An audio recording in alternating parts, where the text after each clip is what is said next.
ഇപ്പം നമ്മൾ കാണുന്നത് നടൻ കൃഷ്ണകുമാറിൻ്റെ മകള് ഗർഭം ധരിച്ചിരിക്കുന്ന ഒരു മെറ്റേണിറ്റി ഫോട്ടോഷൂട്ടാണ്. മകളുടെ പേര് ദിയ എന്നാണ്. അവർ സ്വന്തമായിട്ട് ബിസിനസ് ചെയ്യുന്നു, സ്വന്തമായിട്ട് യൂട്യൂബ് ചാനലൊക്കെ റൺ ചെയ്യുന്നുണ്ട്.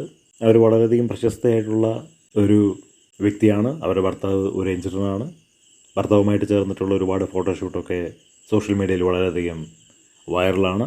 അപ്പോൾ ഇതിൻ്റെ അകത്ത് നമുക്ക് പറയാനുള്ളത്, വലിയ വലിയ ആളുകൾ ഇതുപോലെ തന്നെ ഉള്ള മെറ്റേണിറ്റി ഷൂട്ട് നടത്തുമ്പോൾ അതിന് വളരെയധികം അംഗീകാരം കിട്ടും.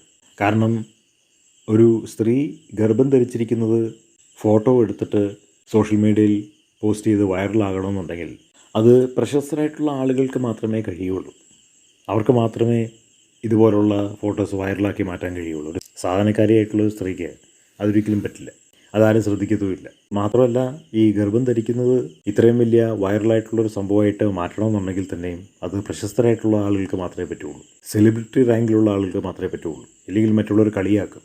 അപ്പോൾ ഇങ്ങനെയൊരു മനഃശാസ്ത്രം ഇതിന് പുറകിൽ പ്രവർത്തിക്കുന്നുണ്ട്. അപ്പോൾ പ്രശസ്തരായിട്ടുള്ള ആളുകൾ എന്ത് ചെയ്താലും അത് പൊക്കിപ്പിടിക്കാൻ ആളുകളുണ്ട്. അവർക്ക് തെറ്റുപറ്റിയാൽ അത് ക്ഷമിക്കാൻ ജനങ്ങൾ തയ്യാറാണ്. കാരണം അംഗീകരിക്കപ്പെട്ട ഒരാൾ അംഗീകരിക്കപ്പെട്ട് കഴിയുമ്പോൾ, പ്രശസ്തരായിട്ട് മാറിക്കഴിയുമ്പോൾ അങ്ങനെയാണ്. ജനങ്ങൾ പിന്നെ പോസിറ്റീവായിട്ട് മാത്രമേ ചിന്തിക്കുകയുള്ളൂ. നെഗറ്റീവായിട്ട് ആരെയും കാണില്ല.